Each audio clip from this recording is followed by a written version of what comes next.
Welcome, history enthusiasts. Today we delve into the cold and chilling tales of Alcatraz prison in the 1980s.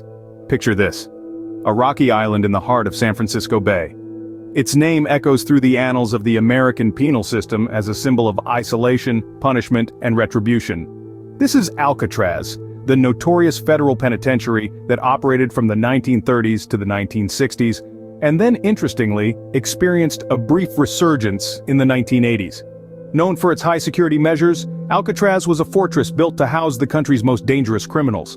The likes of Al Capone, Machine Gun Kelly, and Robert Stroud, also known as the Birdman of Alcatraz, were among its infamous residents. These men, notorious for their criminal exploits, found themselves confined within the cold, concrete walls of Alcatraz, a prison designed to be escape-proof. Located over a mile offshore, surrounded by the frigid and treacherous waters of the San Francisco Bay, Alcatraz was a beacon of isolation. Its remote location was a key element of its security strategy. The idea was simple yet effective. Even if a prisoner managed to escape the fortress itself, the icy waters and strong currents of the bay would most likely foil their bid for freedom. The 1980s saw a revival of Alcatraz as a cultural symbol and tourist attraction. While it no longer functioned as a prison, its legacy lived on. The stories of its prisoners, their daily struggles, and the few daring escape attempts captivated the public's imagination. The island, steeped in history and folklore, became a haunting reminder of a bygone era.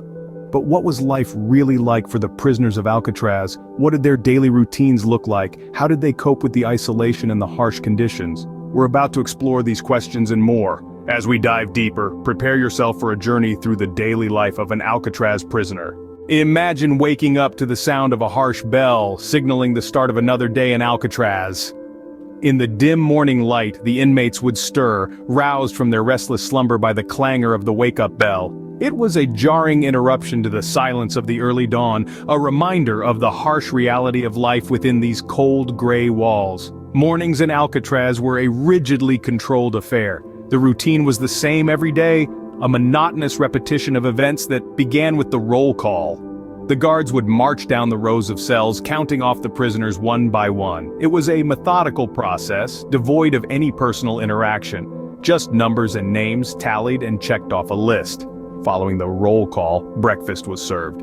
But this was no leisurely meal. The prisoners would file into the mess hall in an orderly line, their movements monitored closely by watchful guards. The meal itself was a hasty affair, eaten in silence under the stern gaze of the overseeing officers. After breakfast, the work duties commenced. Alcatraz was a working prison and every inmate had a job to do. From laundry and cleaning to more specialized tasks, such as shoe repair or metalwork, each prisoner was assigned a role that contributed to the running of the prison. The work was hard, the hours long, and the reward minimal. But it was a purposeful activity in an otherwise empty existence. This strict discipline and regimented schedule were the cornerstones of life in Alcatraz. Every action, every movement was controlled and choreographed. There was no room for deviation, no opportunity for spontaneity. It was a life lived in the shadow of the prison's imposing walls, a daily reminder of the freedoms denied. From sunrise, the day in Alcatraz was a sequence of controlled and choreographed movements. From the confines of their cells, the inmates of Alcatraz could hear the distant sounds of the world beyond. As the morning chores were completed and the day's work began, the prisoners were reminded of the life they were missing. The faint sounds of seagulls crying overhead, the distant hum of boat engines, and, on a clear day, the faint echoes of laughter and music from the city of San Francisco. These were reminders of a life they had once known, a life they could only dream of now. The prison was strategically located to act as a constant reminder of the world beyond their reach. This was psychological warfare at its most potent. It was a cruel irony. They were so close to the world, yet so far from freedom. But it was these small reminders, these faint echoes of the outside world that kept many of them going. It gave them hope. It gave them something to hold on to amidst the harsh realities of prison life. The dream of freedom, the hope of a better future was a powerful motivator, and, in the silence of their cells, in the quiet moments between the regimented routines, they would dream. They would imagine the feel of the wind on their faces, the taste of food cooked not in a prison kitchen but at a family table. The sound of laughter not muffled by thick prison walls but echoing freely in the open air. These dreams, these hopes, they were their escape. Their mental escape from the harsh realities of Alcatraz. So, as we delve deeper into the life of an Alcatraz inmate, remember, it's these small glimpses of freedom that kept them going. Just as we hope our historical journeys keep you coming back for more. So don't forget to hit that like button and subscribe to our channel for more exciting historical content. The sun climbs in the sky, and with it the prisoners of Alcatraz are put to work. As the morning dew dried off the rugged stones of Alcatraz, the daytime routine for the inmates kicked into full gear. Labor was an integral part of life here in the 80s. Each prisoner was assigned a specific job, which they carried out under the watchful eyes of the guards. The work assignments ranged from laundry and cooking to more strenuous tasks like masonry and maintenance. The prison operated on the principle of strict discipline and hard work. It was a system designed to keep the inmates busy and mitigated the potential for unrest. The atmosphere was tense as the guards maintained an ironclad regime of control. Then came the lunch hour, a brief respite in the grueling day. The meal, usually plain but nutritious, was served in the mess hall. Despite the mundane nature of this routine, it was a crucial part of their day. It was a moment where they could sit, eat, and for a fleeting moment feel a sense of camaraderie. But leisure time was almost non-existent. The prisoners had to earn this privilege through good behavior, and even then, it was minimal. A small recreation yard offered the prisoners a chance to exercise or play games, but even this was under constant supervision. The work was tough, and the conditions were challenging. Yet it was this routine that gave the prisoners a sense of structure, something to focus on apart from their confinement. It was a harsh reality, but it was their reality. The labor and lockdown routine was a testament to the prison's mission to reform and control. It was a world within a world where every minute was accounted for and every action was watched. As the day wore on, the lives of these prisoners were nothing short of a constant grind. With their labor done, they'd return to their cells, their bodies weary but their minds alert, ready to face another day in the infamous fortress of Alcatraz.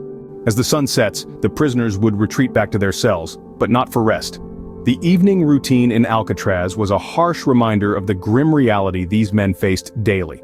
The first order of the evening was dinner. This was not a meal to be savored or enjoyed. It was a necessity, a grim fuel to keep the body functioning. The prisoners would line up, receive their meal, and eat in silence. The food was often bland and unappetizing, but it was the only sustenance available. Following dinner, the final roll call of the day would take place. This was a moment of heightened tension, as the guards would account for every inmate. Each man would step forward as his name was called, a stark reminder of the loss of personal identity in this austere environment. With the roll call completed, the lockdown would commence. Each prisoner would be confined to his small, damp cell. The solitude was oppressive, the loneliness tangible. The cells were reminiscent of a tomb, the stone-cold walls closing in, offering no comfort or respite. As the night deepened, the prison would fall into an eerie silence.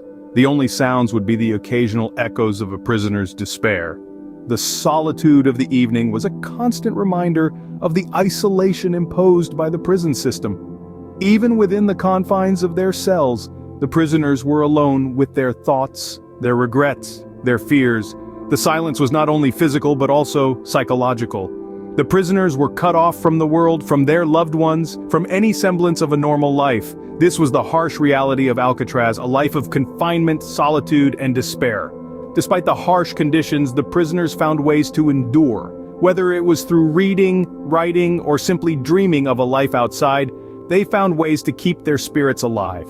They found hope in the darkest of places, in the silence of the night. When the night fell on Alcatraz, it brought with it an eerie silence, broken only by the occasional echoes of a prisoner's despair. Life in Alcatraz in the 80s was no walk in the park. If anything, it was a march on a narrow path, where every step was monitored, every action scrutinized. It was a world within a world, isolated, cut off from the rest of society. A world where freedom was a distant memory, and survival an immediate reality. The strict discipline that was the cornerstone of Alcatraz's operations left no room for leniency. From the moment a prisoner woke up to the time they went to sleep, their day was regimented and controlled. The tolling of the bells punctuated the silence of the island, marking the start of another day, another round of chores, another wave of monotony. The harsh conditions of the prison were not just physical but also psychological. The cold, damp cells, the meager food, the absence of personal space, these were challenges that each prisoner had to grapple with. But beyond that, it was the constant surveillance, the loss of personal identity, the dehumanization that gnawed at the soul. The monotony of daily life was perhaps the most insidious aspect of life in Alcatraz. The same routine, day in, day out, with no respite, no change, no hope of anything different.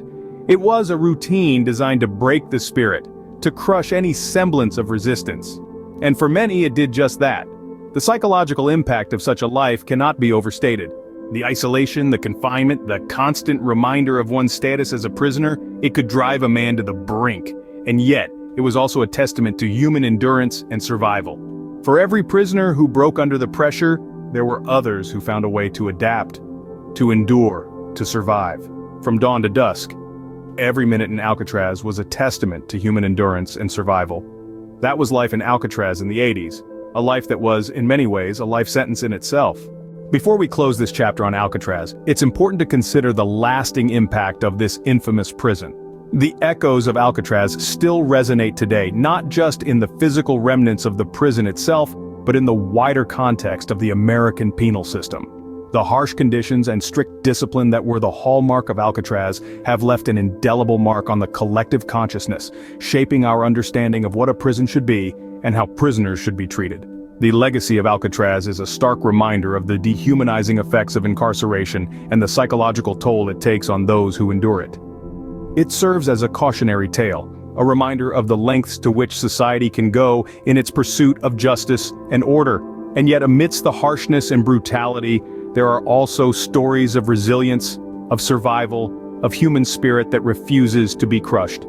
It is these stories that give Alcatraz its enduring allure, its haunting mystique. But before we go, don't forget to like our video and subscribe to our channel.